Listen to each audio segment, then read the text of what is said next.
Muy bien, entonces el curso es Consejería Pastoral y por el gráfico ustedes pueden ver, ¿no?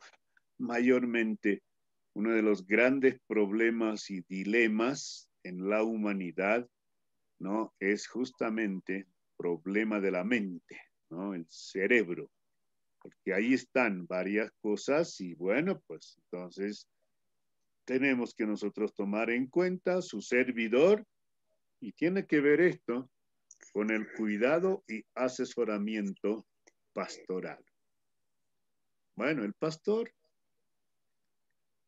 tenga o no tenga formación, conozca mucho, conozca poco sobre los aspectos de consejería o la psicología, bueno, al final, en la iglesia local se convierte en el consejero principal.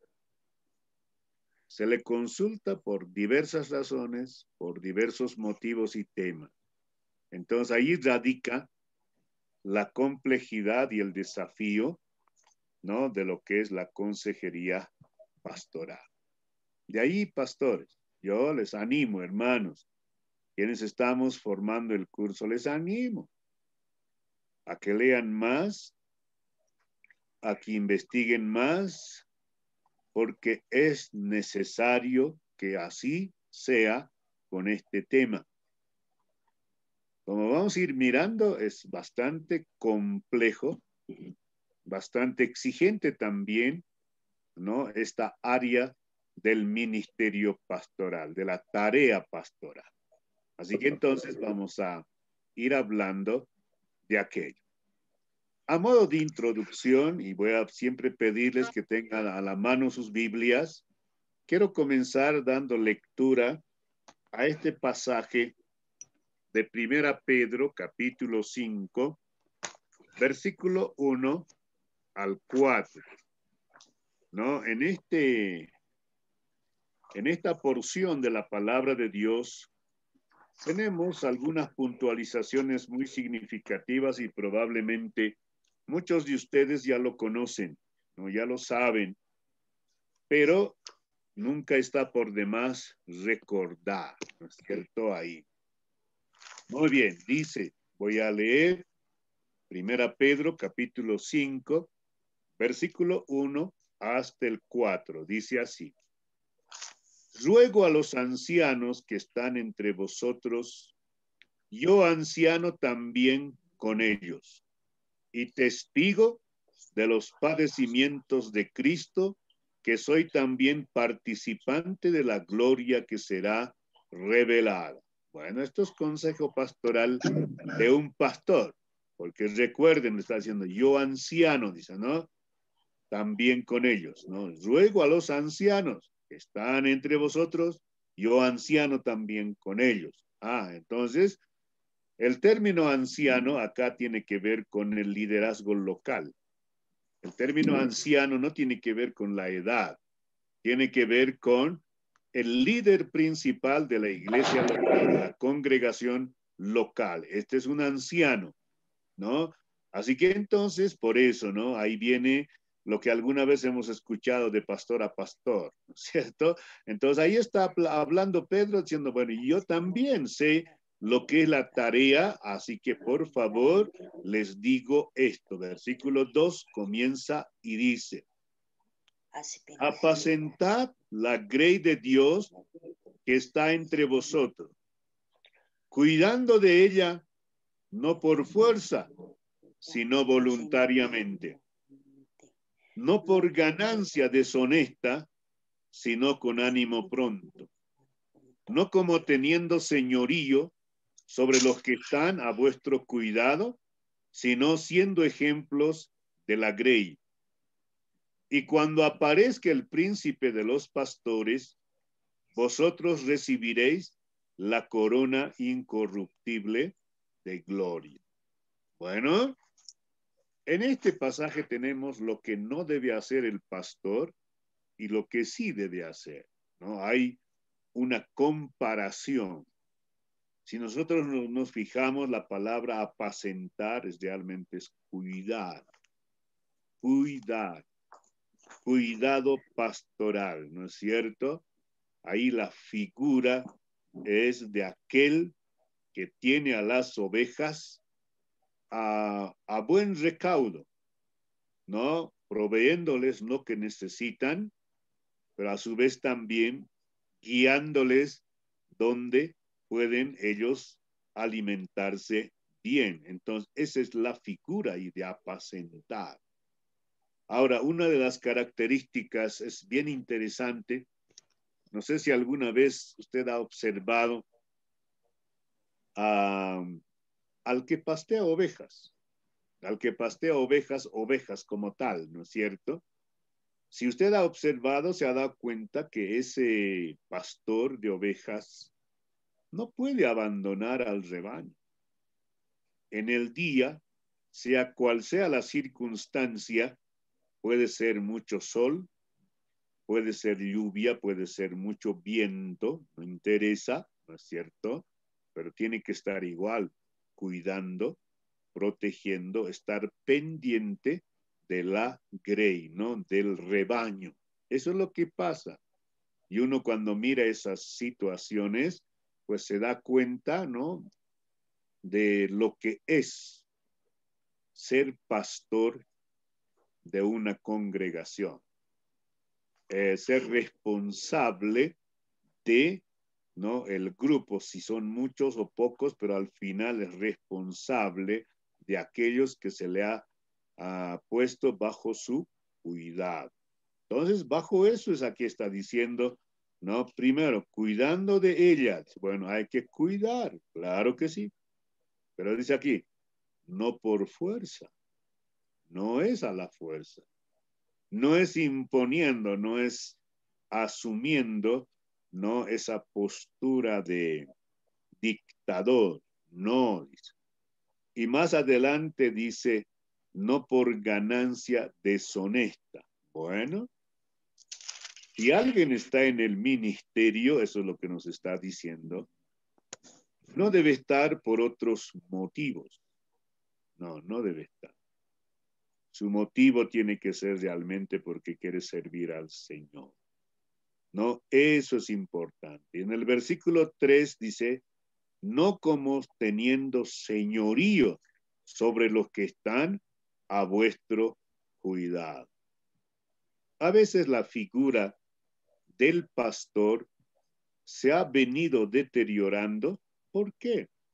Porque algunos por ahí han comenzado a señorearse, ¿no es cierto? A manejar como a ellos les gusta o como ellos creen que debe ser, ¿no es cierto? Y bueno, pues se señorean, parecen los dueños de la iglesia, ¿no es cierto? Y por eso alguna vez yo hago notar, ¿no? Incluso nuestra manera de expresarnos. Por ahí alguien dice, no, mi iglesia. Y yo le digo, ¿ah, sí? Bueno, ¿cuánto te ha costado a ti? ¿Con cuánto has conseguido esa tu iglesia?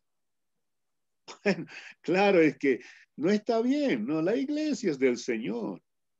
La iglesia es de Dios.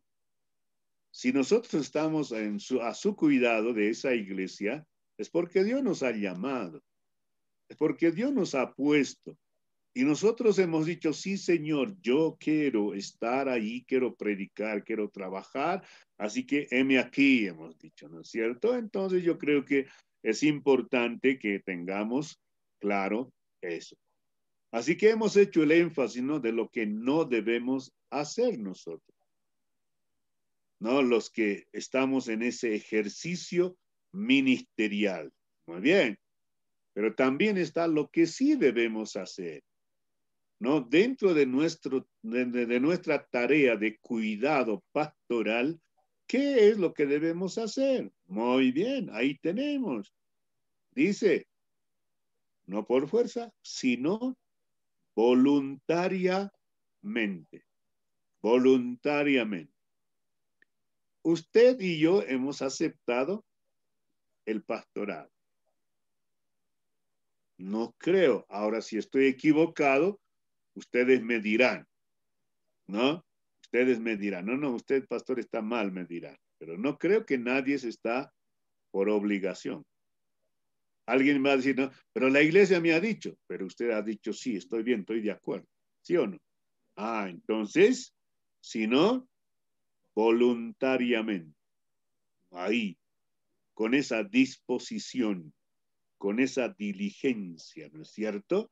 Y sigue diciendo más adelante, después de decir, no por ganancia deshonesta, sino con ánimo pronto, con ánimo pronto, con diligencia, con ganas. Así es como tenemos que llevar esa tarea del cuidado pastoral. Y bueno, yo creo que este pasaje tiene mucho que llevarnos a considerar a nosotros, pero sin embargo debe ser así. Que a veces muchos aceptan el pastorado, pero no lo hacen con ánimo pronto. Más parece una, como que estuviesen obligados, ¿no? Ay, ni modo, tengo que ir. Yo creo que esa no es esa la actitud, ¿no es cierto? Con ánimo pronto, muy bien.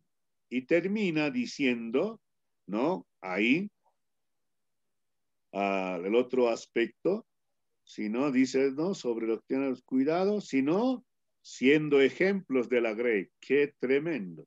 Así termina el versículo 3. Sino siendo ejemplos de la grey. Entonces yo creo que eso siempre va a ser una verdad que debía de desafiarnos a nosotros, ¿no? Está bien, predicamos, enseñamos, visitamos, todo aquello, ¿no es cierto? Y se nos hace un reconocimiento, se nos dice, se nos reconoce, nos hablan, nos felicitan, nos agradecen, está bien, pero usted y yo tenemos que ser ejemplos de la Grey, ¿no? Ejemplo. Y aquí está hablando de ser un modelo a seguir, de eso está hablando.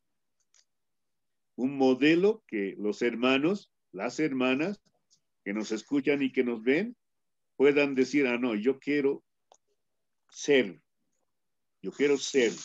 como el pastor o como la pastora.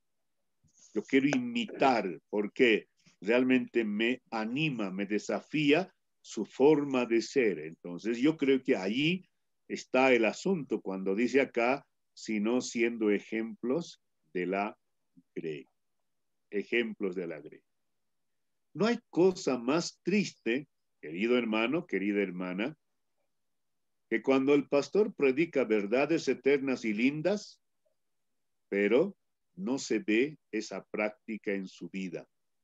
Eso es lo más triste, ¿no? Entonces tenemos que nosotros también considerar lo que esta porción de la palabra de Dios nos está diciendo.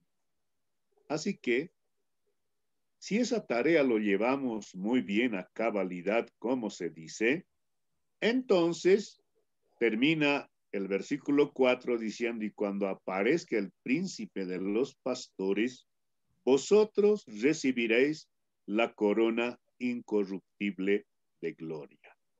Así que vamos a ser premiados, galardonados. Pero por favor, si hacemos bien el trabajo. Pero esa es la ley de la vida, ¿sí o no?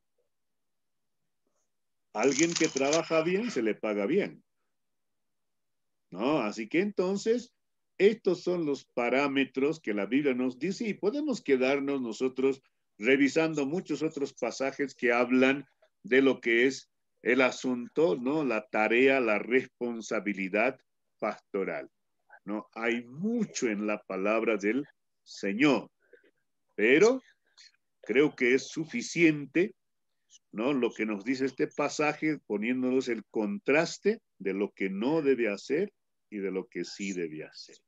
Pero al final, tenemos que nosotros llevar adelante esa tarea. ¿Por qué? Porque Dios nos ha llamado a esa tarea. Porque Dios a usted, a mí y a todos nos ha dado el don pastoral. Es un don del Espíritu Santo. Por lo tanto, ¿no es cierto? Vamos a servir al Señor en ese ministerio. Bueno, hasta cuando diga el Señor. No hay vacaciones, no hay retirada, es hasta el final el ministerio pastoral. ¿Ok? Así que entonces, algunas conceptualizaciones ahora en esa dirección del por qué tenemos que hablar nosotros de lo que es la consejería pastoral. Mira, el siglo actual es denominado el siglo de la psicomarfa. ¿Qué está diciendo? Que la gente depende mucho de las pastillas, ¿no? Mucho de las pastillas. No, hoy para todo hay pastillas y la gente, ¿no? Ahí, por ejemplo, ustedes han debido ver algunas propagandas en la televisión, ¿no es cierto? A ver, entre dos chocan su auto, entonces no se pelean, ¿por qué? Porque han tomado una pastilla que se llama Armonil, ¿no es cierto? Entonces siempre están en armonía, ¿no? Ahí, ¿no? Y así tenemos una serie de cosas, ¿no? La gente parece que ya funciona solamente con pastillas, no con tabletas, como decimos, con medicamentos. Hay todo para eso, ¿no es cierto? Ahí algo te pasa, no duermes, entonces ahí tienes una pastilla para dormir. Duermes mucho, tienes otra pastilla para no dormir, ¿no es cierto? Ahí, ¿no? ¿Te duele algo? Ya, una aspirina, un calmante, y bueno, así nomás ya creo que la humanidad funciona. ¿Y eso por qué? Porque tiene varios problemas, muchos problemas, ¿no? Y entonces la razón por la cual camina ahí. Ahora el pastor tiene que cumplir su ministerio en un mundo conflictuado. El mundo tiene muchos problemas. Los cristianos tienen muchos problemas, ¿no? Y aún los no cristianos le van a buscar al pastor alguna vez para pedir su punto de vista, su consejo. Problemas complicados. Pero la gente, ¿sabes? Ese es el otro problema. Quiere soluciones rápidas, instantáneas. Y a veces no hay esas soluciones. Hay cosas que tienen que tomar su tiempo, ¿no es cierto? Ahí. Ahora la gente habitualmente va a buscar más al pastor. ¿Saben por qué? Porque el pastor nunca tiene una tarifa sobre esas cosas como un consejero, un psicólogo, ¿no es cierto? Ellos tienen una tarifa y cosas como esas. Eso es lo que sucede, pero sin embargo no pasa eso con el pastor. Entonces, ahí podemos ver, ¿no?, lo complejo de lo que es la consejería pastoral. Porque el mundo tiene tanto problema, el ser humano tiene tanto problema. Los cristianos tienen tanto problema, no por ser cristianos están libres de aquello. Lindo sería eso, ¿no? Pero no, eso no es la realidad. Usted lo sabe, pastor, ¿no es cierto? Cada cristiano es un pastor. Interesante este pensamiento, ¿no? El punto de vista de la psicología pastoral. En un sentido tiene razón. Hace años he tenido la oportunidad de asesorar un trabajo de grado en el Seminario San Pablo cuando estaban graduando en licenciatura. Creo que había un convenio hace años, ¿no es cierto?, de un pastor, y el tema era, ¿no?, el pastoreo mutuo era su tema. Y bueno, yo le hice una pregunta. ¿Tú estás en contra de los pastores? Él me dice, no. Entonces, ¿por qué el tema? No es que el pastor solo no alcanza. Y por lo tanto, ¿no? Por lo tanto, es necesario que los hermanos entre ellos aprendan a cuidarse, me decía, ¿no? Y creo que va en esa dirección. Y creo que tenemos que también tomar en cuenta eso, hermanos, ¿no? Cada cristiano es un pastor. Tú puedes cuidar de tu hermano, de tu hermana, de tu prójimo, ¿no es cierto?, a nivel de la congregación. Entonces, yo creo que es muy interesante este punto de vista. A ver, revisaremos ese par de pasajes bíblicos que están ahí en la diapositiva, por favor, ¿no? Y leemos ahí la palabra de Dios. Vamos a Marcos. Marcos capítulo 10, versículo 35 al 37, ¿no es cierto? Ahí dice la palabra. Entonces, Jacobo y Juan, hijos de Zebedeo, se le acercaron diciendo, Maestro, quisiéramos que nos hagas lo que pidiéremos. Y él les dijo, ¿qué queréis que os haga?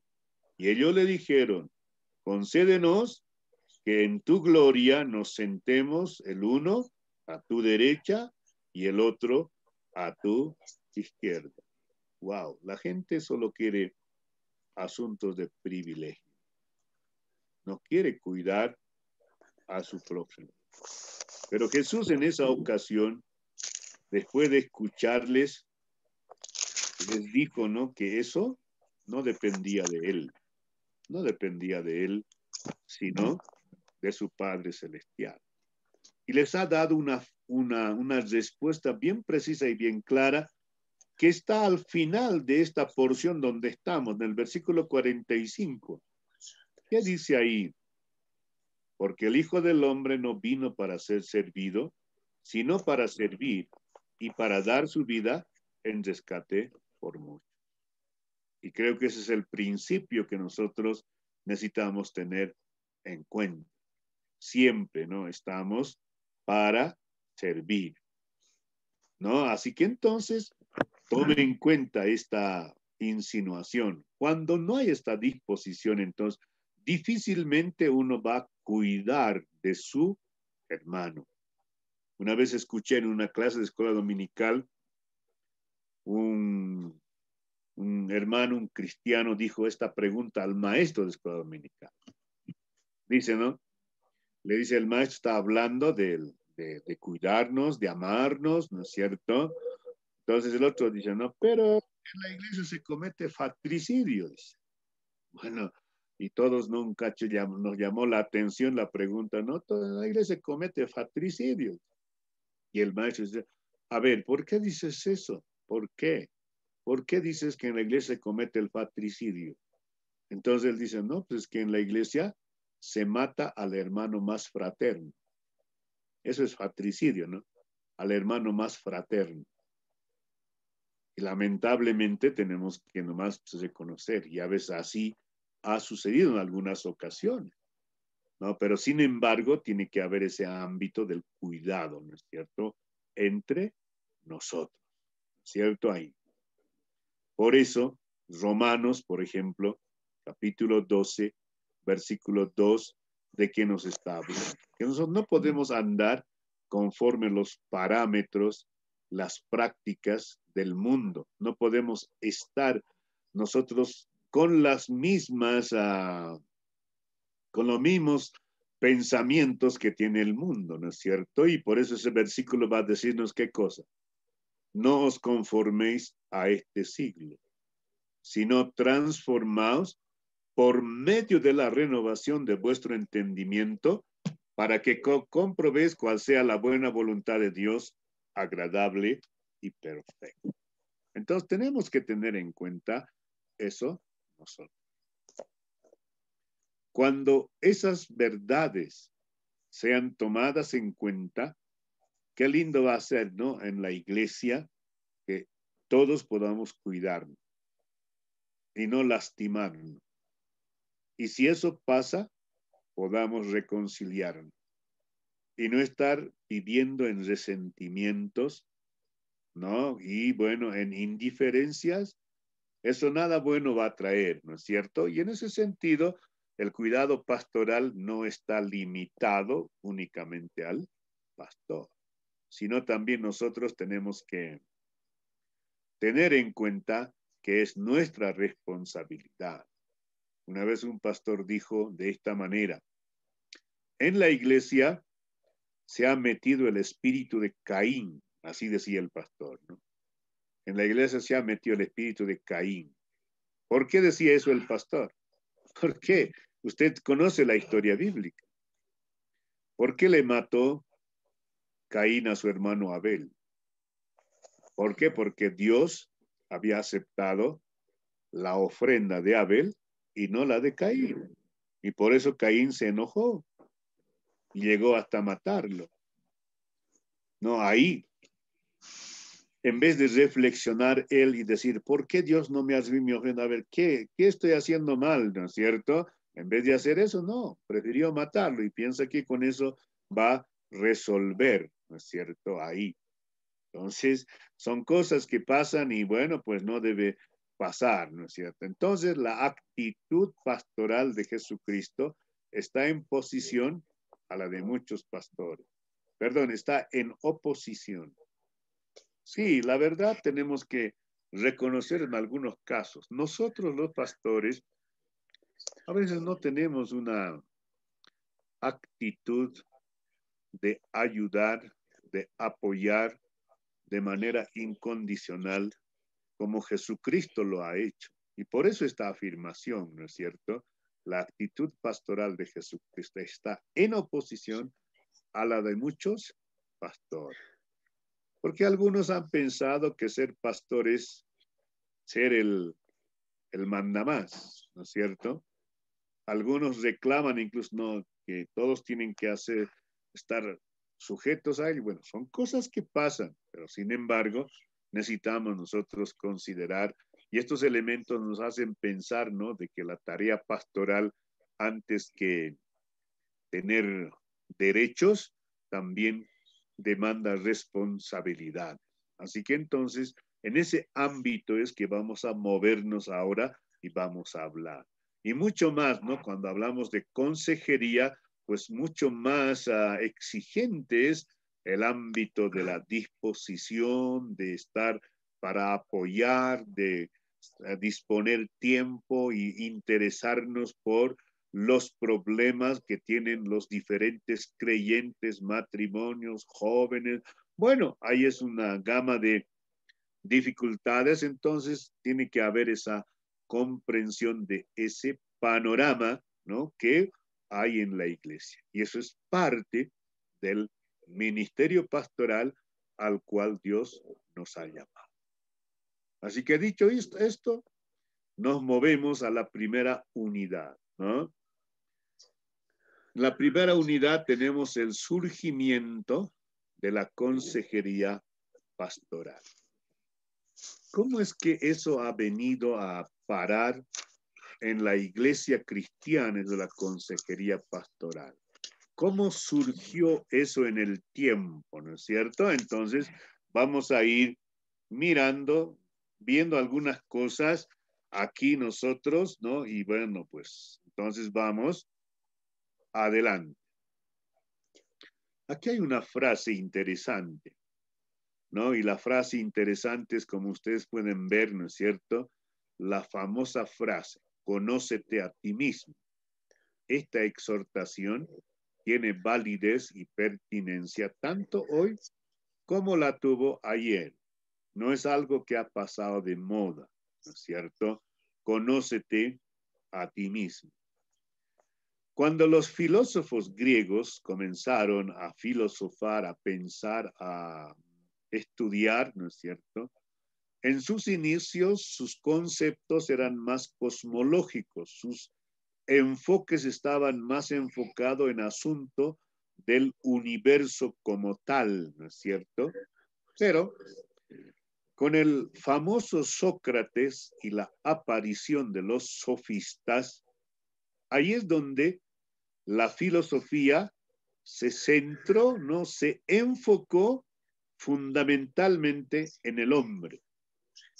Por eso que tú vas a encontrar en algunos libros, ¿no? Que va a decir, la filosofía es muy antropológica, así, ¿no? ¿Y qué es eso? Dirás, ¿no? Bueno, pues está enfocado en la persona, en el ser humano. Antropo es hombre, logía, estudio, ¿no es cierto? Entonces la filosofía se ha enfocado en aquello. Recuerden que la psicología como una rama de la ciencia, era parte de la psicología, perdón, parte de la filosofía antes. La psicología recién, ahí más o menos a mediados del siglo XX, ha sido reconocido como una rama de la ciencia, aparte, ¿no es cierto? Pero antes era parte de la filosofía y por lo tanto, entonces la filosofía hacía las reflexiones, ¿no es cierto?, acerca del ser humano. Así que entonces, esta frase, conócete a ti mismo, tiene que ver con ese enfoque. Conócete a ti mismo. Una pregunta, ¿te conoces a ti mismo? Porque de eso está hablando. ¿Quién eres? ¿No? ¿Quién eres? Miguel Ángel Cornejo hace esas preguntas en su libro cuando habla de calidad, ¿no es cierto? Es, no, ¿quién eres? Bueno, un hombre le dice, no, yo soy padre. No, no te he dicho, no estoy preguntando de si eres padre o no, no, ¿quién eres? Bueno, soy ciudadano estadounidense, no te estoy preguntando de dónde eres, ¿quién eres? ¿No es cierto? Y es interesante escuchar ese enfoque, ¿no? ¿Quién somos? ¿Quién soy yo? A ver, ¿me conozco a mí mismo? ¿Sé cuáles son mis debilidades? ¿Sé cuáles son mis lados fuertes? ¿Cuáles son los problemas que tengo? ¿No? A ver, ¿por qué reacciono de esa manera? ¿Por qué digo de esa manera y por qué hago de esta manera las cosas? Bueno, entonces, ay, eso nos pone, ¿no? En conflicto con nosotros mismos, pero tiene que ver con eso, ¿no? Con eso. Entonces, yo creo que una de las cosas importantes de la consejería pastoral, bueno, en primer lugar, el pastor tiene que conocerse a sí mismo. Pero también es bueno enseñar a la gente, a los hermanos, a ver que se conozcan quiénes son ellos. Y ahí es donde entra justamente los aportes de la psicología, ¿no es cierto? Ahí entran los aportes de la psicología. La psicología ha hecho grandes aportes, ¿cierto? ¿No? Entonces, también tenemos que nosotros tomar en cuenta eso, queridos hermanos, ¿no? Ahí. Así que entonces, mira, ahí es donde se está gestando, ¿no? El asunto de la consejería pastoral, ¿no? Está surgiendo en ese ámbito de esta situación, ¿no es cierto? Ahí. Entonces, vamos. Principios teológicos, ¿no? Que han aportado para el surgimiento de la consejería pastoral. Ahora, ¿cuáles son estos principios teológicos? Bueno, pues hay en primera instancia eso, ¿no? El conocimiento de nosotros mismos. Claro. A ver, ¿cómo es el ser humano? ¿Cómo es el ser humano? Es que si nosotros queremos hacer una buena consejería, acercarnos a entender al ser humano, tenemos que conocer cómo es el ser humano. Y si tú en alguna ocasión, yo no sé, tal vez ya tomaste el curso o no tomaste, pero en teología, por ejemplo, se tiene una unidad antropología bíblica, ¿cierto? ¿Qué? El estudio del hombre. ¿Cómo es el hombre? ¿Quién es? ¿No? Entonces, eso es bien importante trabajarlo. No es importante. Ahora, el conocimiento de nosotros mismos. A ver, ahora aquí voy a pedir la participación de algunos. Ahí tenemos varios pasajes bíblicos, ¿no es cierto? Comenzando con el Génesis. A ver, Génesis 1, 26, 27. A ver, voy a pedir a nuestro hermano, a Jorge Luis, ¿no? Hilari Mamani, que pueda leer esos dos versículos de Génesis. Y luego a nuestro hermano Rubén Álvaro, que pueda leer Romanos capítulo 15, versículo 12 al 25, un poco largo, pero por favor que pueda leerlo, ¿no? Y busquen el pasaje bíblico, Primera Corintios 15, 21 al 25. Voy a pedir al hermano José Paco, ¿no es cierto?, que pueda leer también, que se aliste Y por último voy a pedir a nuestra hermana Primitiva, ¿no? A la hermana Primitiva que pueda leer Efesios 4:24. A ver, revisaremos esos pasajes bíblicos con la pregunta, ¿no? ¿Cómo es el hombre? A ver, la persona, el ser humano que Dios ha creado, ¿no es cierto? ¿Cómo es? ¿Qué cosas le caracteriza? ¿Qué cosas le distingue a él, ¿no es cierto? Entonces va a ser importante que podamos notar estas grandes verdades que tenemos en la palabra del Señor. Muy bien. Por favor, mi hermano Jorge Luis. Génesis 1, 26, 27, ¿me va a pasar? Así es, adelante.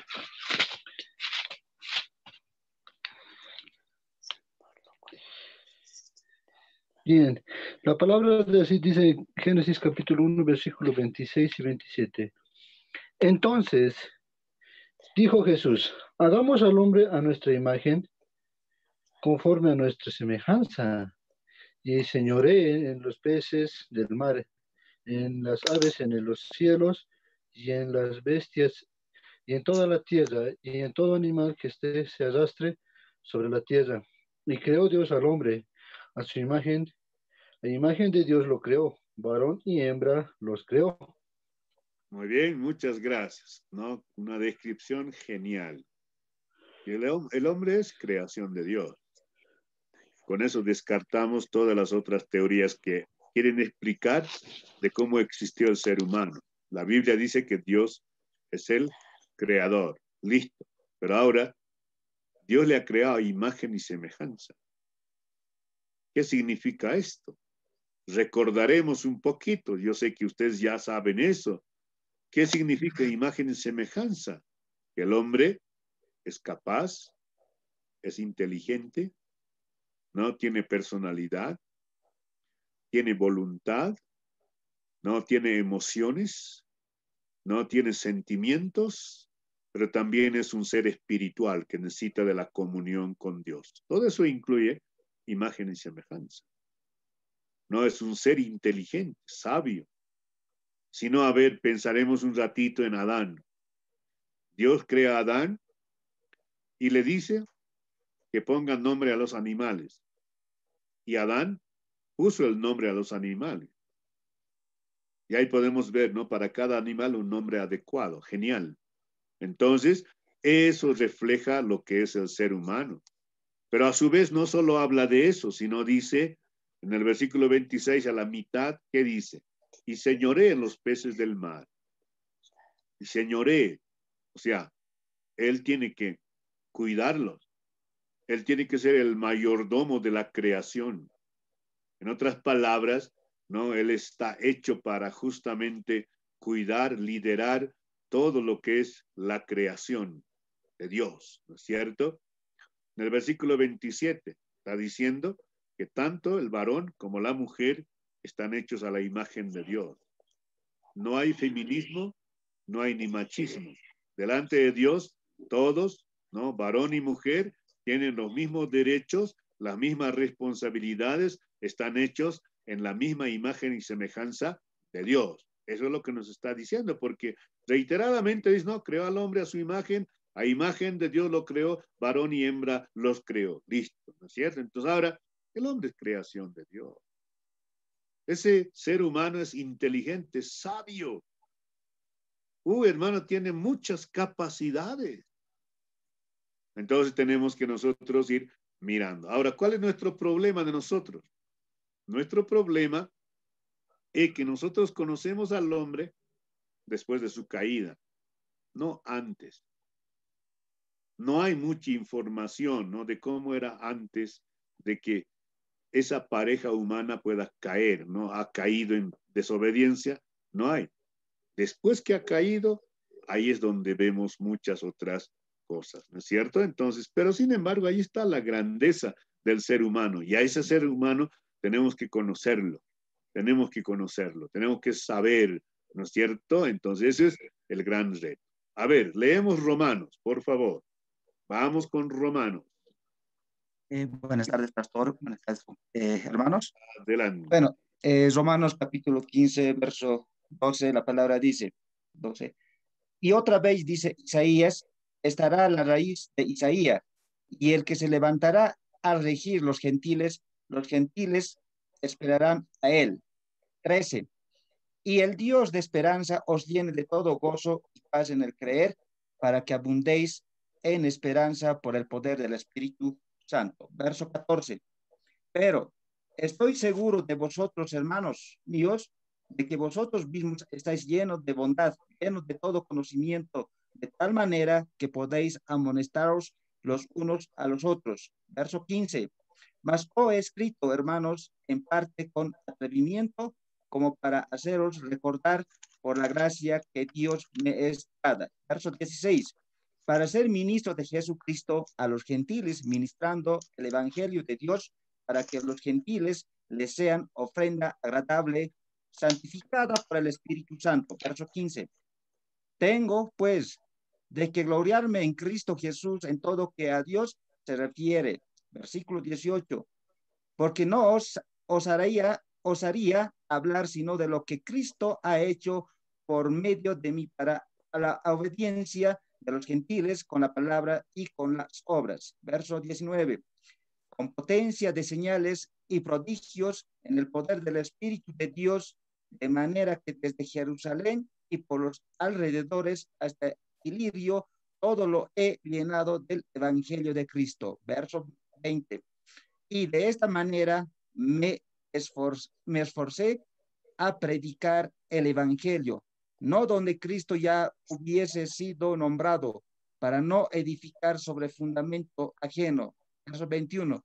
Sino, como está escrito, aquellos a quienes nunca les fue anunciada acerca de él, verán a los que nunca han oído de él, entenderán. Verso 22. Por esta causa me he visto impedido muchas veces de ir a vosotros. Verso 23. Pero ahora, no teniendo más campo en estas regiones y deseando desde hace muchos años ir a vosotros. Verso 24. Cuando vaya a España, iré a vosotros, porque espero veros al pasar y ser encaminado allá por vosotros una vez que haya gozado con vosotros. Y verso 25, mas ahora voy a Jerusalén para ministrar a los santos. Muy bien, muchas gracias. Y aquí podemos nosotros percibir, ¿no es cierto? ¿Cuál es la razón de predicar el evangelio y todo aquello? Básicamente porque ese hombre que fue creado ha caído, ¿no? Y está afectado por el pecado. El pecado ha calado hondo, ¿no? En el ser mismo de las personas, del ser humano, y por lo tanto ahora es necesario que prediquemos, que alcancemos con ellos, con el evangelio. Y eso es Pablo está describiendo de la manera que él ha trabajado, ¿no? Y la manera como él ahora todavía tiene planes, ¿no es cierto? Entonces, y eso es básicamente porque el ser humano no se ha mantenido así como Dios lo ha creado, sino ha permitido que el mal entre en su ser y por lo tanto ahora está afectado en su totalidad. Esa es la razón, el gran problema de hoy en día. Y eso justamente sigue pues persistiendo aún en los que conocen a Cristo y por lo tanto, ¿no es cierto?, es necesario la consejería y el trabajo pastoral. Ok, vamos con 1 Corintios, por favor. Pastor, muy buenas tardes. Buenas tardes. Voy a dar la lectura 1 Corintios, capítulos 15 de versos 21. Dice así. Pues por cuanto la muerte entró, la muerte entró por un hombre, también por un hombre la resurrección de los muertos. Así como en Adán todos mueren, también en Cristo todos serán vivificados, pero cada uno en su debido orden. Cristo, las primicias, luego los que son de Cristo en su venida. Versos 24. Luego el fin, cuando entregue el reino, al Dios y Padre, cuando haya suprimido todo dominio, toda autoridad y todo poder. Versos 25. Preciso es que Él reine hasta que haya puesto a todos sus enemigos debajo de sus pies. Palabra de Dios, pastor. Muy bien, muchas gracias, ¿no? Entonces ahí otra vez podemos hacer alguna precisión, ¿no es cierto? El pecado afecta a todos los hombres, pero en Cristo hay la solución, no hay la solución. Y por lo tanto esa es la situación en que está el mundo. Y bueno, pues a pesar de todos esos remedios, esas soluciones en Cristo, ¿no es cierto? Hay mucha gente que necesita ayuda para salir de esos problemas, de esa situación, de esas formas de vida, ¿no es cierto? Y ahí es donde entra nuestra tarea como ministros, como pastores, ¿no es cierto? En esa situación. Hermana Primitiva, por favor, leemos Efesios 4:24. Amén, pastor. Buenas tardes, pastor.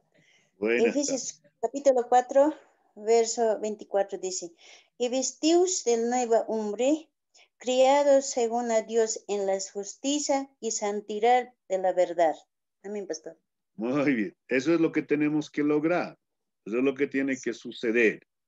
Y ahí haremos nuestra parte como consejeros, obviamente bajo la dirección, bajo la unción del Señor siempre, pero este es el ideal, ¿no? Ahí. Entonces vemos cómo fue creado, cuál es la realidad y ahora qué es lo que nosotros buscamos. Entonces, en ese sentido, tenemos que conocer, ¿no es cierto?, al ser humano y por eso va a ser una base de nuestra comprensión. Así como, por ejemplo, ustedes conocen muy bien la referencia que voy a mencionar. Un médico, aquel que estudia medicina, tiene que conocer muy bien la anatomía humana, ¿no? Cómo funciona el cuerpo del ser humano. Cada parte él tiene que comprender bien y tiene que saber cómo está conformado. No, ¿por qué? Porque así es como va a tratar después más adelante. Si nosotros queremos aconsejar, entonces tenemos que conocer también a las personas. Por eso no es importante esto para nosotros. San Agustín, por ejemplo, como un aporte, él decía, hablando del hombre, ¿no? La imagen de Dios es como la imagen grabada en una moneda, así decía. Así es, dice, la imagen de Dios en el ser humano, en el hombre y en la mujer que Dios ha creado.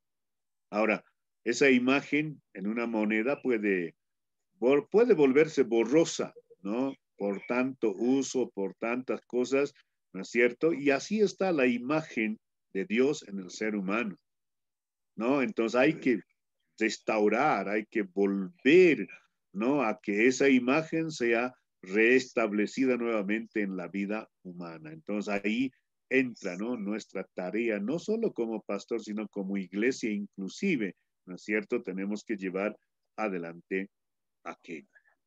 Ahora, la revelación del ser humano en Jesucristo.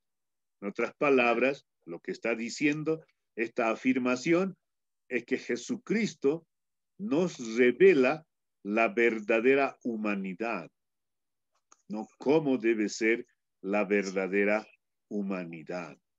Y bueno, una de las cosas que podemos mirar nosotros en la persona de Jesucristo es que Él, ¿no? Siempre actuó, ¿no? De la forma como debe de actuar el ser humano, pero el ser humano no actúa así hoy en día.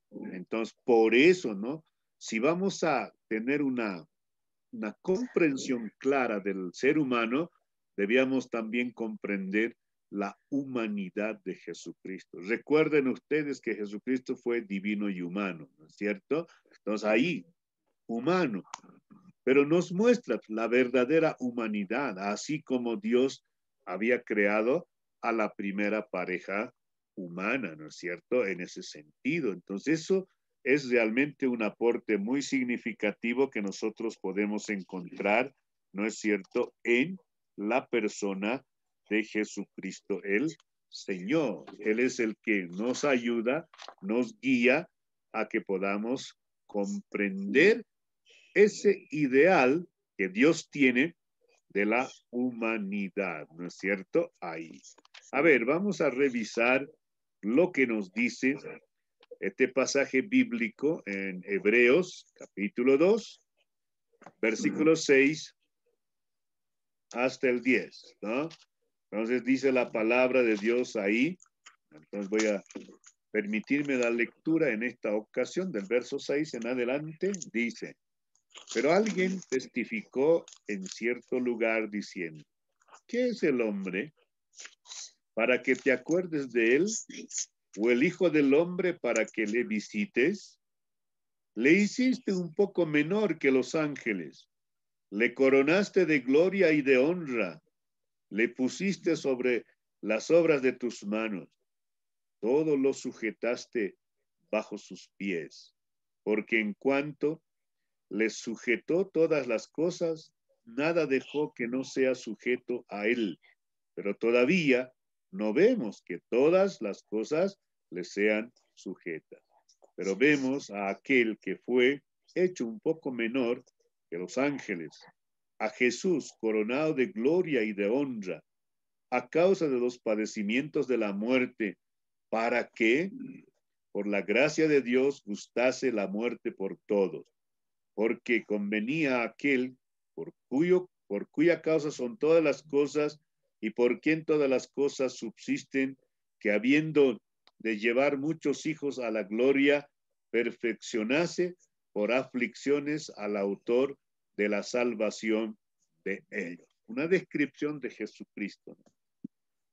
Él vino y bueno, se limitó a las condiciones humanas siendo Dios, pero justamente para mostrarnos lo que Dios tenía en mente cuando ha creado al ser humano, ¿no? Ahí, entonces, por esa razón, tenemos esta descripción que nos dice, ¿no? Incluso padeció, sufrió todo, pero era necesario para nuestra salvación, para nuestro bienestar, ¿no es cierto? Entonces, ahí tenemos una muestra, ¿no? De lo que es el ser humano. Por otro lado, la revelación del ser humano por medio del Espíritu Santo. Bueno, el Espíritu Santo también hace un aporte significativo y muestra lo que puede llegar a ser el ser humano. En otras palabras, de qué manera puede ser restaurada el ser humano. Y tenemos que nosotros tomar muy bien en cuenta eso. A ver, leemos este par de versículos que están ahí. Voy a pedir a nuestro hermano Eloy Natalio que pueda leer esto de Juan 15:26, ya, 15:26. Y luego también voy a pedir a nuestro hermano Emilio, ¿no? Que pueda leer Juan 16:8. A ver, leemos esos versículos.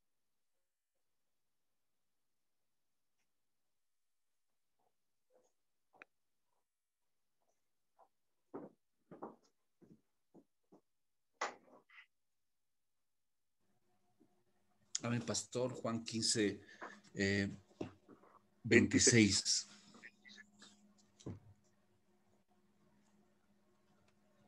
Adelante. Pero cuando venga el Consolador, a quien yo os enviaré del Padre, el Espíritu de verdad, el cual procede del Padre, él dará testimonio acerca de mí. Muy bien, entonces Jesús está hablando de que va a venir en beneficio, ¿no? De sus seguidores, en este caso, de los discípulos, pero ahí están incluidos todos los seres humanos, ¿no? Es de gran ayuda de Él, ¿no? El Espíritu Santo. Entonces ahí tenemos, ¿no? También lo que hace el Espíritu Santo en el ser humano. Vamos con 16:8, por favor. Pastor, Adelante. capítulo 16, versículo 8. Y Así cuando es. Él venga, convencerá al mundo de pecado, de justicia y de juicio. Muy bien, muchas gracias. Entonces, pero esas obras, el Espíritu Santo lo hace en la persona, Él va a convencer de pecado, de juicio y de justicia. Entonces, son acciones que van en beneficio del ser humano, ¿no es cierto? Entonces, son elementos que nos ayudan a nosotros a comprender desde el punto de vista teológico. Estos son algunos principios que nos ayudan a comprender al ser humano, ¿no? ¿Quién es el ser humano? ¿Quién es esa pareja humana? ¿Cómo? ¿Cuáles son algunas de sus cualidades y características, ¿no es cierto?, de cómo Dios lo ha creado. Entonces, por un lado, tenemos estos principios teológicos que nos invitan, que nos ayudan a comprender, ¿no?, al ser humano, a la persona humana, ¿no es cierto? Pero también por el otro lado, tenemos los principios psicológicos que nos dice la psicología acerca del ser humano, de la persona, ¿no? Entonces ahí tenemos algunas contribuciones bastante significativas también acerca del ser humano. En el pasado se pensaba que tanto la psicología como la fe cristiana eran irreconciliables. No se podía encontrar el diálogo en esto, pero vamos ahora a mirar un poco los conceptos que tiene la psicología, ¿no es cierto? Ahora, esencialmente la psicología ahora en nuestro tiempo es la ciencia de la conducta, ¿sí o no? No es la ciencia que estudia la conducta del ser humano y por qué el ser humano se comporta como se comporta, ¿no es cierto? Todos esos aspectos son los campos en el que se mueve la psicología, la conducta, ¿no? Si alguien, por ejemplo, miente, ¿por qué miente? A ver, ¿qué pasó? ¿No es cierto? O alguien sufre algo, entonces, ¿por qué se comporta de esa manera? Bueno, entonces tenemos ahí varias cosas que están dentro de esa concepción, ¿no es cierto? Ahí, uno de los padres de la psicología es Freud, ¿no es cierto? Sigismundo Freud, ¿no? En su obra, él ha escrito un libro, El futuro de una ilusión. Bueno, en esta obra, él básicamente está hablando, ¿no?, de que el ser humano, la verdad, ¿no es cierto?, es un ser, bueno, que por naturaleza, por su manera de ser, es un ser que no tiene esperanza, ¿no? O sea, es un enfoque en ese sentido, ¿no es cierto?, que habla. Ahora, Freud, por ejemplo, dice, la religión es útil, es bueno, cierto, en la lucha contra los instintos que el ser humano tiene, ¿no? Ahí. Ahora, Freud usa un término, asociales, o sea que como que el ser humano no estaría capacitado para vivir en sociedad porque siempre hace cosas indebidas, ¿no? Tiene cosas malas, ¿no es cierto? Ahí. Entonces, bueno, pero también dice Freud que la religión también puede ayudar al ser humano, ¿no es cierto?, en cuanto a sus problemas como persona, pero por su lado también la psicología tiene pues esa misión de ayudar con los problemas, ¿no?, con la neurosis de origen infantil, ¿no es cierto? Ahí, entonces, entre esos conceptos y los otros es donde surge un acercamiento acá en lo que es en cuanto a la religión, ¿no es cierto? Ahí. Por eso se hace un reconocimiento del valor de la ciencia y la religión, ¿no? Un valor en ese sentido. Por ejemplo, hay no sé si está acá, sí, ahí está, este autor, este personaje, el doctor Luis César, por ejemplo, ahí estamos hablando de hace años atrás, cuando estas situaciones han venido sucediendo. Por ejemplo, él dice, reconoce que las relaciones entre la ciencia y la religión es una triste historia de desaciertos y horrores. O sea, en el comienzo, ¿no es cierto?, no ha habido mucho acuerdo, no ha habido algo que pueda dar esperanza, ¿no es cierto?, en este sentido. Entonces ha habido esas situaciones que han pasado y eso ha dejado pues algún tiempo, ¿no?, sin ninguna esperanza, ¿no es cierto?, al ser humano. No, eso es acercamiento. Ahora, él decía, ¿no? La tarea del futuro es separar la cizaña del trigo. Si no lo hacemos, entonces no va a ser de mucho beneficio para el hombre, no para el ser humano. Entonces, eso ha sido los principios de esto, ¿no es cierto? Pero sin embargo, más adelante tenemos ya algunos conceptos un poco más alentadores. Por ejemplo, aquí Arroyo, doctor Arroyo, hablando dice, ¿no? El impacto de la religión sobre la psicología aportó nuevas pautas útiles para el progreso de la ciencia y la religión. Qué bien, ¿no es cierto? Aquí ya se reconoce, ¿no?, que hay aportes, pautas útiles que ha aportado la religión, ¿no es cierto?, para el progreso de la ciencia. En un tiempo, ¿no?, pues no se pensaba, no, eran irreconciliables. Así es como se trataba este asunto, ¿no es cierto? Por otro lado, Antón, ¿no es cierto?, dice, partiendo de los presupuestos de Freud, arriba a las conclusiones diferentes. Dice, ¿no? Está de acuerdo con Freud en que la experiencia religiosa surge de un conflicto, pero que la religión no es una solución neurótica, sino, por el contrario, ofrece una curación al conflicto. ¡Wow! Entonces, la religión, está diciendo Antón, sí, aporta, cura, ayuda al ser humano. Por lo tanto, no debe ser desechado. Y ahí es donde viene, ¿no es cierto?, el asunto de, queridos hermanos, ahí es donde viene el asunto del diálogo, ¿no? El diálogo psicoteológico, ¿no? Ahí. Y justamente aquí es donde va a surgir lo que hoy nosotros conocemos como consejería pastoral, antes conocido como psicología pastoral, ¿no es cierto? Pero en este diálogo, ¿no? Ahí, básicamente, y aquí es donde vamos a hacer algunas precisiones de lo que estamos diciendo en este momento. Ahí, ¿no? Identidad semántica y tensión metodológica. Bueno, en un sentido dice, no, estamos en la misma dirección.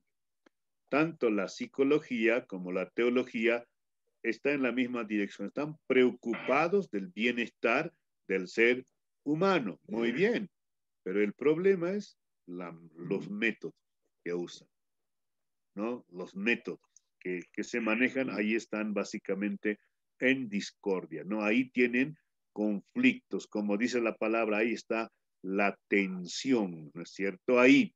¿Por qué?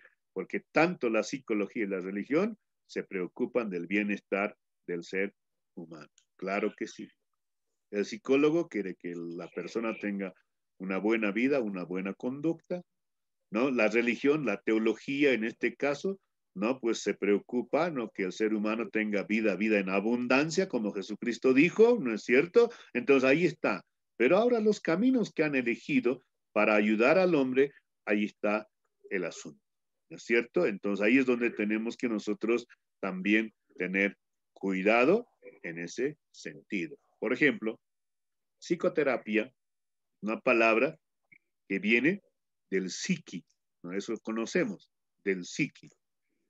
Para muchos, únicamente es una referencia al alma, pero sin embargo, este término psiqui es una referencia a la vida, ¿no? A todo aquello que no podemos palpar, que no podemos ver, pero que existe y está, ¿no es cierto? Ahí.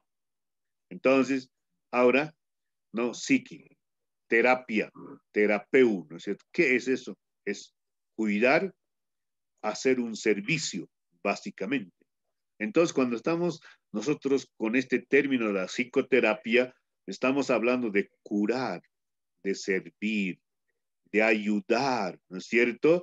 ¿No? Todo aquel que se ocupa del ser humano y decía servirle es un psicoterapeuta, ¿no es cierto? Entonces, no está este término únicamente limitado a lo que hoy por hoy se conoce como al psiquiatra, ¿no es cierto? ¿No? sino es la preocupación por el bienestar del ser humano, ¿no es cierto? Es aplicable a todo aquel que se ocupa de que el hombre y la mujer estén bien, ¿no es cierto?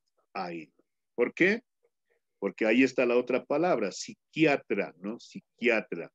Otra vez, ahí está el término, ¿no? Psiqui, que es, como ya dijimos, alma, también vida. Bueno, ¿quién les habla? Para mí prefiero yo manejarlo con el asunto de vida, porque eso es más inclusivo, encierra mejor todos los aspectos que tienen que ver con la persona humana. Ahora, la palabra iatros, ¿no? Psiquiatra, ¿no? Iatros significa sanador. Entonces, estamos hablando de qué? De que el psiquiatra es un sanador de la vida humana, un sanador de la vida humana. Entonces, en este diálogo, esos son algunos conceptos que uno ha encontrado y los estudiosos han encontrado, ¿no? ¿Para qué? Para que realmente el ser humano, ¿no? Tenga bien. Ahora, esa primera parte ofrece la psicología, pero lo que la teología ofrece a lo que la psicología ofrece a la teología, ¿qué es lo que ofrece entonces en este sentido? ¿Qué ofrece? Vamos. Bueno, entonces aquí estamos viendo y estamos hablando, ¿no? De que la psicología, la psiquiatría o la psicología va a hablar, ¿no? ¿De qué? De la salud mental. El ser humano necesita salud mental. Ahora, la teología, ¿de qué va a hablar? La teología va a hablar de la salvación del hombre, de la salvación del hombre. Entonces, ahora es interesante, hermanos, esto. Realmente es genial. ¿Por qué? Porque la palabra salvación en teología viene del griego soter. Soter, ¿no? Por eso cuando tú estudias doctrina de la salvación, soteriología se dice, ¿no es cierto? Entonces, soter, ¿qué quiere decir soter? Soter es libre. Soter es bienestar, ¿no? Ah, entonces de ahí viene. Soter es salud. Ah, ser sanado. Eso esencialmente es lo que encierra la palabra salvación. Y ese es el aporte que hace la teología, ¿no es cierto? Ahí, por lo tanto, podemos decir nosotros, ¿no? Que ambos, tanto la psicología como la teología, pues están enfocados, ¿no? En el bienestar del ser humano, en el bienestar de la persona, ¿no es cierto? Ahí, ¿no? Tanto el ministro como la comunidad, o sea, toda la comunidad, pueden ayudar a la persona, ¿no? Y cesar la agonía, la situación triste que está viviendo, ¿no es cierto? Entonces, tenemos que tener muy bien en cuenta. Por otro lado, la teología nos ayuda con el concepto de pecado. La psicología, ¿qué va a decir? Simplemente son traumas, va a decir, ¿no? Es decir, traumas. Eso es lo que está pasando. Así que entonces vamos a poder eso sacarlo, ¿no es cierto? Ah, vamos a poder sacar, resolver en el inconsciente, vamos a hacer eso. Así es como va a hablar la psicología, ¿no? Pero la teología nos habla del concepto de pecado. Nos habla del concepto de la confesión, de la sanación, de la libertad, ¿no es cierto? Ah, entonces ahí es donde entra ese diálogo permanente de estos dos campos del saber, ¿no es cierto? Ahí. Ahora, como dijimos, en cuanto a los métodos, nos diferenciamos. ¿Por qué? Porque para nosotros es suficiente la obra del Espíritu Santo. Es suficiente la confesión honesta, sincera a Dios y el perdón de Dios. Entonces, con eso va a ser sanado el ser humano. mientras que la psicología va a hablar de recurrir, por ejemplo, a la hipnosis, a la técnica de la hipnosis. Hay que hipnotizar al ser humano y hay que sacarle esos traumas que están muy escondidos en el inconsciente. Eso es lo que apunta, a eso es lo que se dirige el método, ¿no? O la psicología en su metodología, cosa que nosotros no vamos a estar de acuerdo, porque para nosotros es suficiente la gracia de Dios, ¿no es cierto? Y bueno, pues el tiempo también, y ahí estamos de acuerdo. Tanto la psicología como la teología, para que el ser humano supere situaciones traumáticas, requiere tiempo. Por eso la famosa frase en la sociedad que es, ¿no? El tiempo cura las heridas. Claro que sí, y eso es una gran verdad, y siempre va a ser así. Ahí coincidimos, pero en el uso de la hipnosis, ahí ya no vamos a estar de acuerdo. Entonces, son algunos asuntos que de una u otra manera están, ¿no es cierto?, acercándonos, y en ese diálogo está el nacimiento de la psicología pastoral o de la consejería pastoral. En ese diálogo es donde llegan, ¿no es cierto?, a establecer algunos parámetros, ¿no? Algunas verdades sobre las cuales vamos a nosotros tener muy bien en cuenta y tomar en cuenta eso también. Por ejemplo, una de las verdades es que el hombre, ¿no? La humanidad tiene necesidades espirituales que surgen de una situación catastrófica, está mal y por lo tanto necesita paz en su corazón, ¿no es cierto? Entonces, esto realmente es el inicio, el principio de la psicología o de la consejería pastoral. Por lo tanto, la psicología o consejería pastoral es una ciencia híbrida. ¿Qué queremos decir con eso? Que es una mezcla de lo que dice la psicología, algunos elementos positivos y buenos de la psicología y algunos elementos positivos buenos de la teología, ¿no es cierto? Eso es lo que hace, este es el surgimiento y ahí es donde va a ser de gran ayuda para el pastor en su tarea de aconsejar, en su tarea de dar el cuidado pastoral. Así que entonces tenemos que nosotros, por esa misma razón, en esos dos campos del saber, conocer y saber, ¿no es cierto? Todo lo que el ser humano encierra como tal, ¿no es cierto? Ahí. Entonces necesitamos tomar muy bien en cuenta. Ahora, alguien puede decir, ¿no? Que no está bien o cosas como esas, ¿no es cierto? Pero sin embargo, eso es, ¿no? Lo que ha dado lo que hoy se conoce como consejería pastoral o psicología pastoral, ¿no es cierto? Ese diálogo de ambos campos del saber. Y ahí es donde han surgido mucha literatura y ahí es donde tenemos el cuidado pastoral, ¿no? Así que, entonces, hermanos, ese es nuestro caminar en este asunto.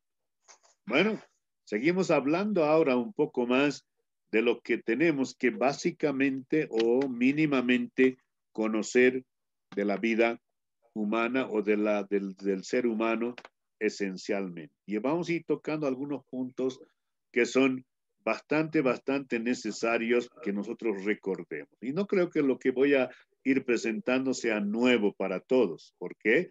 Porque de alguna otra manera en el colegio, en otros lados, nosotros hemos tenido estos conceptos que vamos a considerar enseguida, ¿no? Terrenos propios de la psicología pastoral, terrenos propios de la psicología pastoral o de la consejería pastoral. Ahora, esto tiene que ver con la persona, ¿no? Con la persona, con todos y cada una de las personas, porque constituyen básicamente lo mismo, ¿no es cierto? Entonces vamos, queridos hermanos, ¿ok?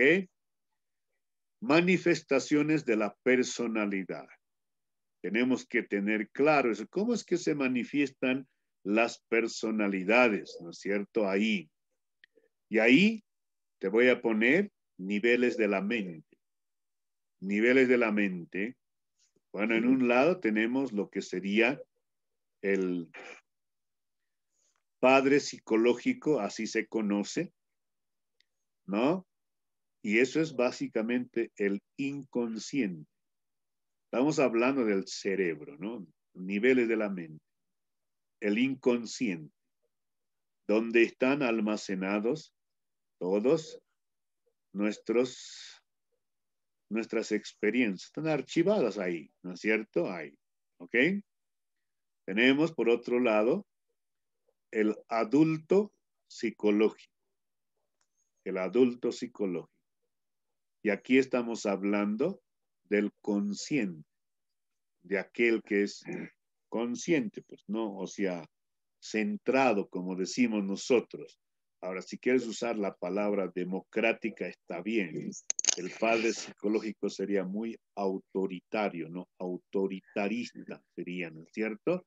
Ahí, ¿no? Y luego el consciente, el democrático, ¿no es cierto? Aquel que está centrado, ¿no? Aquel que tiene dominio propio, ya vamos a ponerlo de ese modo. Bueno, y por otro lado tenemos lo que es el niño psicológico. Y estamos hablando del subconsciente. Entonces, nuestra mente o nuestro cerebro está dividido de esa manera. Todos los seres humanos tenemos inconsciente, consciente y subconsciente.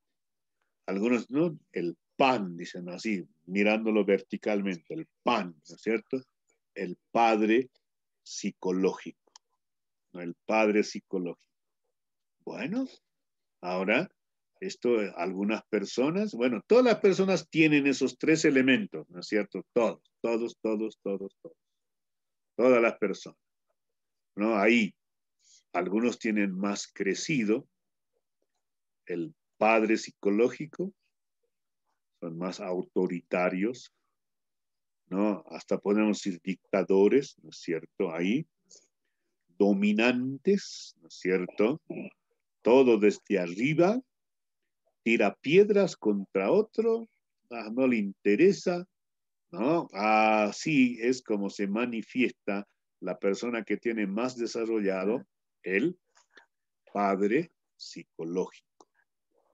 Mientras que el adulto psicológico, la persona que tiene más desarrollado el consciente, ¿qué pasa? Es una persona normal, democrática, paz, tiene control de sí mismo, ¿no? Ahí. Y el otro, ¿no? El niño psicológico, tampoco esto es anormal, no está bien. Pero sin embargo hay personas ahí, ¿no? El niño es muy desarrollado, sí, demasiado sumiso. Dicen, yo no sirvo para nada. No, así habla hay gente, ¿sí o no? Todo lo que es no sale del niño psicológico. Resultado, ¿no? De cómo ahora, ¿por qué? Dicen los expertos, las personas que han desarrollado el niño psicológico, el subconsciente demasiado, básicamente son personas que han entrado en la delincuencia o son las personas muy pesimistas, ¿no es cierto? Ahí. Ahora, tú puedes pensar claramente, hay personas así, ¿sí o no? Hay personas así. Pero también hay personas conscientes, democráticas, ¿no es cierto? Todo lo ven de manera justa, ¿no es cierto? Ahí. Ahora, esto mismo se ve y se manifiesta en la iglesia, ¿sí o no, hermano? Claro, esto mismo se ve en la iglesia. Entonces, esto es, ¿no? Lo básico de la manifestación de las personalidades. Bueno, más adelante vamos a ver, ¿no? Con un poco más detalle esto del inconsciente, consciente, subconsciente. Ahora, solamente permítanme hacer una mención aquí, así rapidito.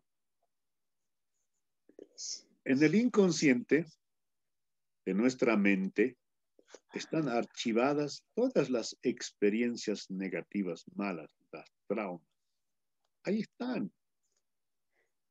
Y por eso en algún momento puede salir. Por eso la gente, no, me ha traicionado pues mi mente. Dice, ¿no? ¿Por qué? Ah, es que cualquier rato pueden salir. Ahí, entonces, eso no. Tenemos que entender eso. A ver, cuando yo le miro o le conozco a una persona, ¿cómo será? A ver, ¿tendrá más desarrollado su inconsciente? ¿O será una persona consciente, democrático? ¿O será una persona que tiene bien desarrollado el subconsciente, el niño psicológico? ¿No es cierto? A ver, ¿cómo es esa persona? Y para ampliar esto, mis amados hermanos, tenemos que un poco más leer lo que es los niveles de la mente en la psicología. Porque hay muchas cosas que ocurren en el nivel de la mente. Y por eso yo pienso personalmente, por eso dice la Biblia, no, el versículo que ya cité, pero le voy a volver a recordar, Romanos 12:2, ¿no ve qué dice? Después de decir, no os conforméis a este siglo, sino dice, transformaos en la renovación de vuestro entendimiento, o sea, tienen que renovar su manera de pensar. Eso, por eso justamente, apunta a eso. La Biblia de ninguna manera hace a un lado, ¿no?, el asunto de la mente del ser humano. A ver, ¿cuál es el primer mandamiento? Amarás al Señor tu Dios. Muy bien, con todo tu corazón, está bien. Pero después dice con toda tu mente. ¿Ve? Ahí entra. Entonces, justamente podemos encontrar en ese sentido muchas conexiones, ¿no?, que nos da la palabra de Dios.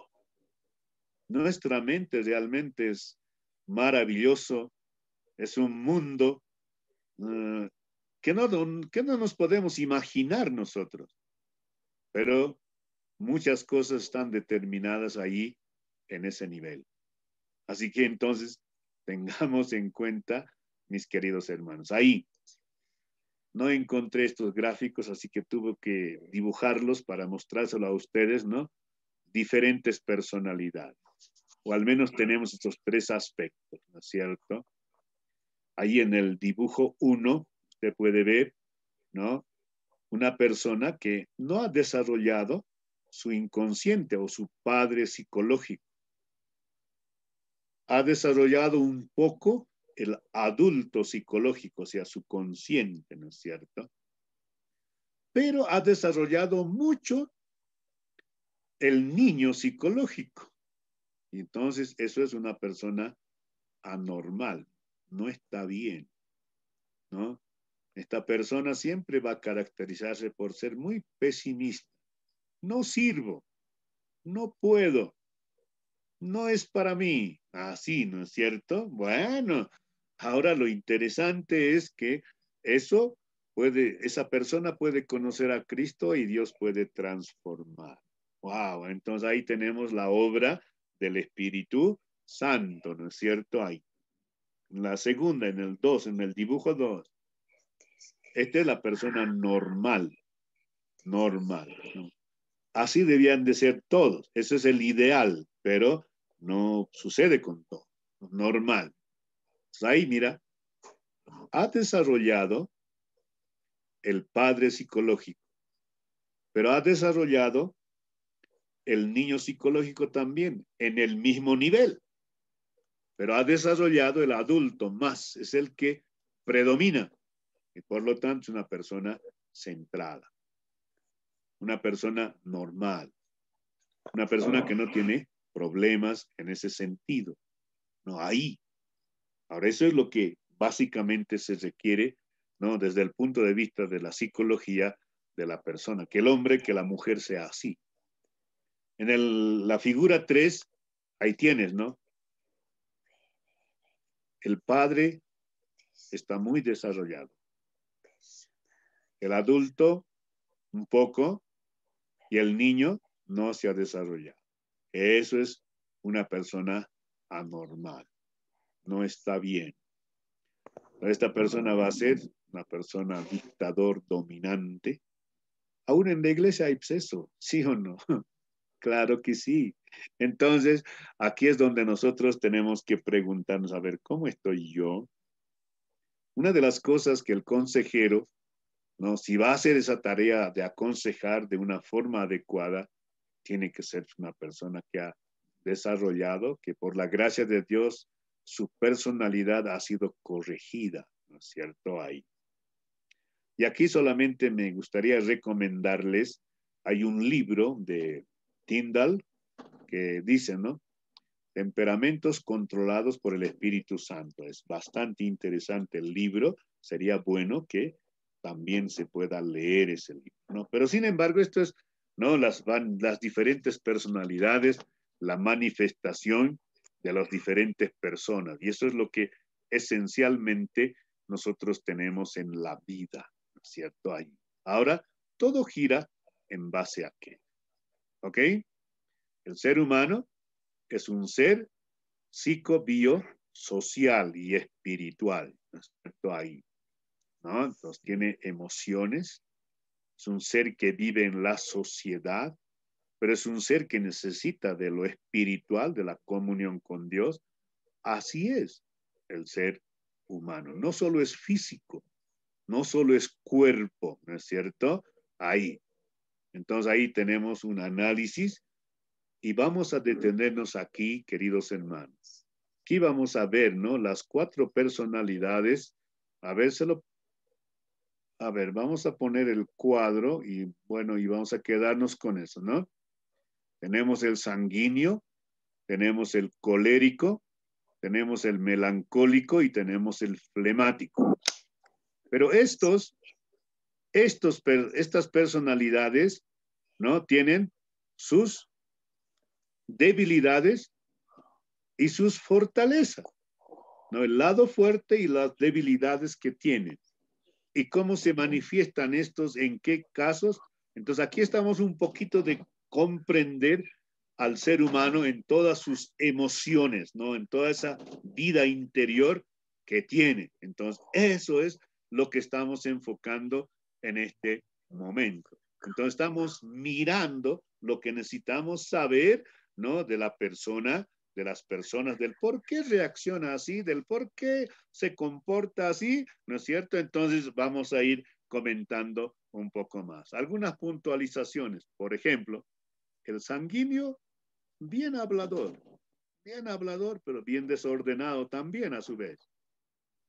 El colérico es aquel que quiere lograr rápido las cosas, no importa a quién lastime, las cosas quiere lograr. Ah, interesante. Colérico. El melancólico es muy reservado. No dice mucho. Como decimos Naimara, ¿no? Amuliwa, callado después, ¿no? Muy parecido el flemático. Así que entonces, estos son los 4 personalidades y según eso, los seres humanos comenzamos a actuar, pero sin sacar de lado lo que hemos dicho, ¿no? El inconsciente, el consciente y el subconsciente. Ok, hermanos, muchas gracias, que Dios nos bendiga y que Dios les bendiga, ¿no? Así que vamos a seguir la próxima clase hablando de eso y después ya ustedes van a ir también a entrar a sus exposiciones. Estén listos, hermanos, no se confíen, no se descuiden, estén preparados siempre. Que Dios les bendiga, muchas bendiciones y muchas gracias por este tiempo que hemos tenido en este sábado, ¿no? En esta tarde. Así que Dios les bendiga, mis hermanos, que Dios nos ayude a seguir un poco más ahondando sobre estos conceptos. Bueno, en esta ocasión voy a pedir a la hermana Ana Pérez, por favor, pueda despedirnos con oración para terminar nuestra clase.